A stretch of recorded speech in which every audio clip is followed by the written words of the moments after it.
فطار يوم الأجازة لازم يبقى مختلف. تعالوا نعمل أحلى وأطعم طبق فول هتجربوه. سهل جدا وطعمه خطير.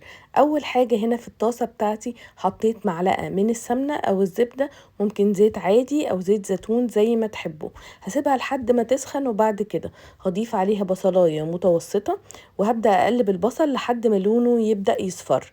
أنا مش عايزة البصل يغير لونه قوي، أنا عايزة بس ياخد لون ذهبي. بعد ما لونه يبقى ذهبي هضيف عليه باقي الإضافات.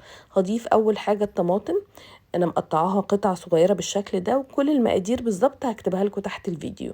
بعد كده هقلب البصل مع الطماطم لحد ما يبداوا يتبلوا شويه. هضيف عليهم بعد كده الثوم. انا استخدمت نص معلقه من الثوم المفروم، ودي اختياريه بس بتديهم طعم حلو قوي. وكمان هنا مقطعه فلفل اخضر وفلفل حار، ده اختياري طبعا، وملح وفلفل وكمون وبابريكا مدخنه.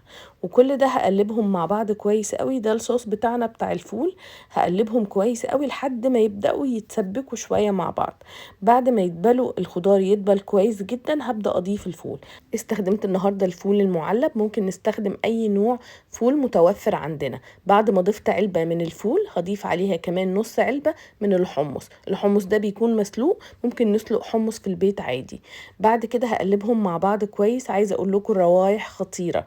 بعد ما اديهم تقليبه مع بعض ويدخلوا في السوا هبدا اهرسهم. انا بحب اهرس الفول مع الحمص بالشكل ده. وطبعا لو بتحبوا الحمص والفول زي ما هم سلام، استغنوا خالص عن الخطوة دي وسيبوهم زي ما هم. بعد ما اسيبهم يغلوا كده مع بعض ويدخلوا في السوا، اخر حاجة بضيفها هي البقدونس. البقدونس المفروم بيديها طعم حلو قوي. وبعد ما الفول خلاص يستوي ونقفل عليه النار، اخر حاجة بضيفها هي عصرة الليمون واديله تقليبة، وبعد كده يتقدم مع رشة طحينة على الوش. جربوه، متأكدة هتحبوه. ولو اول مرة بتشوفوني ما تنسوش تعملوا سبسكرايب وفولو للقناة.